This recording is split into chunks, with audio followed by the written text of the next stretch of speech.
Hello all, this is Ashwin again. How is it going? Welcome back to my series of tutorials on OpenCV and Python 3. So in this tutorial, we are going to have a look at affine transformations. Okay, so till now we have learned a lot of affine transformations. We have learned scaling and we have even learned what rotation is. Okay, so these are the kinds of affine transformations. But if you really want to understand the basics of affine transformations, then there is we have to study it, okay, in detail. So let's have a look at what affine transformations mean. So affine transformations are transformations which preserve the parallelism between the lines, if there are any in the image. Okay, so if you have a look at the original image, and if there are like if you can see, like, observe a couple of lines there. Okay, then when you apply that affine transformation on if you apply any affine transformation on that image, and if you see the output image, and if you compare both the images, then you will notice that the lines which are parallel in the earlier affine transformation, they remain parallel in the image when we apply the affine transformation on that image. Okay, so the original image as well as output image, so in both the images the parallelism between the lines is preserved. So this is the basic definition of affine transformations.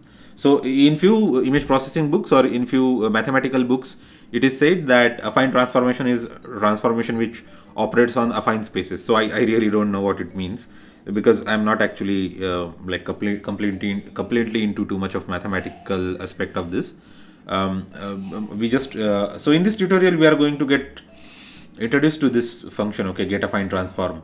So in order to calculate an affine transform of any image, we need to have set of 2 points. So the first point is the first set of points corresponds to the points in the first image or the input image.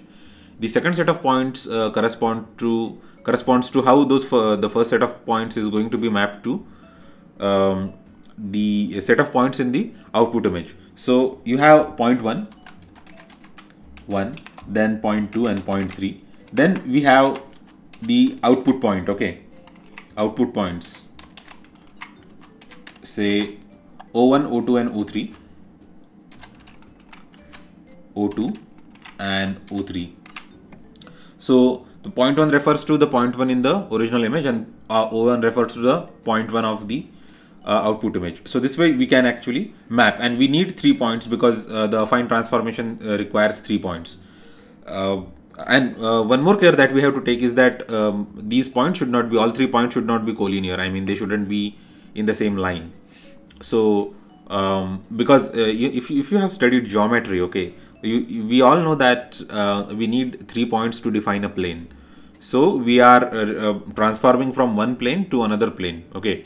And then see, once you let the OpenCV know that how your points are going to be transformed, only 3 points which define a plane are going to be transformed, then it can calculate the position of the rest of the points, okay, because we need 3 points to define 3 non-collinear points to define a plane. That's how it works.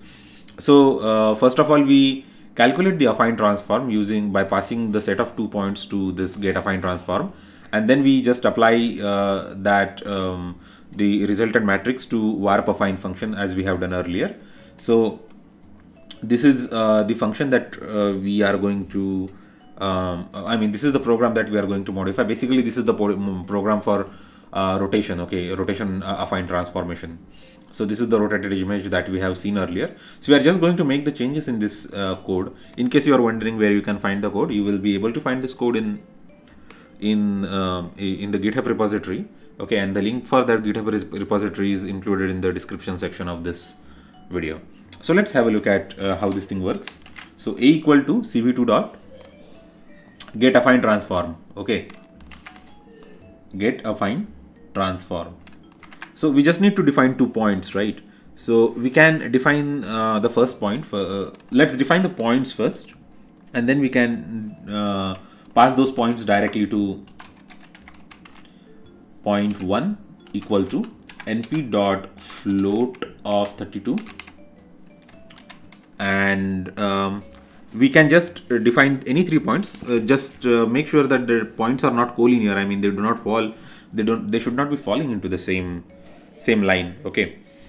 So because we know that, again, let me repeat, we know that we require 3 non-collinear points to define a plane. So we are just defining how our image plane is going to transform from one to another.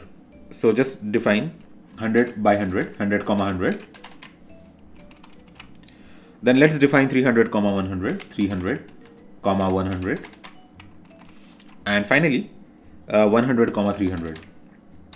So we can be damn sure that these 3 points do not fall into a single plane, or sorry, these 3 points do not fall onto a single line. Okay, so you need to have either x or y component of that, of all those points should be same. Okay, so either x or y component of that line, or either x value for x-axis or y-axis should be same for all those set of points to be on the same line. So these all points, right? They do not fall into the same line. So just let's get ahead with the second set of points. This is the point. This is the mapping for the output. Okay. So this is going to be the set of points for the output. So let's say 200 by 150, 200 by 150, then 400 or 400 by 150, or let's make it, yeah, 150 will be good enough. Yeah, 150, 150, and finally let's make it 100 by 300. Okay, or we can just make it something else, or something else like 400 by 300. Will that be good enough? Yes, that will be good enough.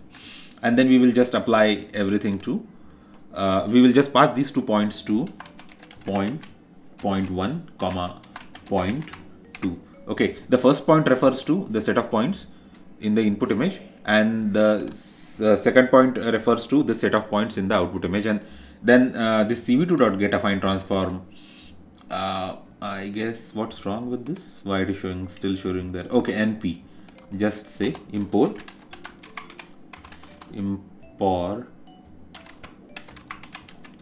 numpy as NP. Okay, and then it just goes ahead and calculates that matrix. Let's print the value of that matrix for our convenience. Finally, we are just going to apply this matrix to the image. Okay, and transformed image, transformed image. Yeah, this seems pretty good. So I'll keep the output of earlier stuff as it is, so as you can compare the output. Okay, what is the rotation and how an affine transformation looks like. Okay, so this is the output of example output of affine transformation. It's I guess too far, so let's yeah, let's see. Yeah, this is how affine transformation is working. Okay, so this is one of the affine transformations. We can even just change this value to 350, I guess, or let's make this 400 and let's see how it looks like. Yeah, so this is even like applying various operations, right? I guess this is the stretching operation. The image has been stretched, and here the image has been contracted.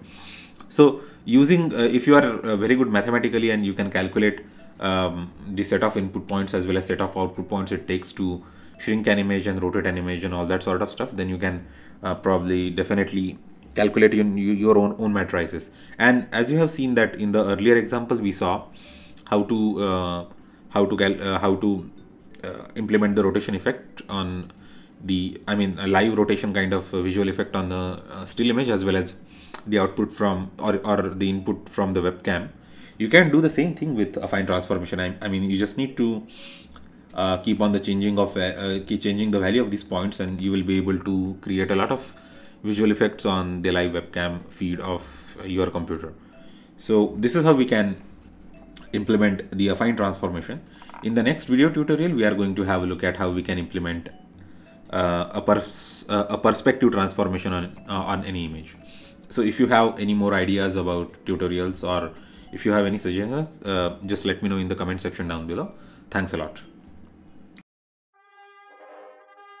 Let me know your thoughts and suggestions in the comment section. Don't forget to like, share and subscribe.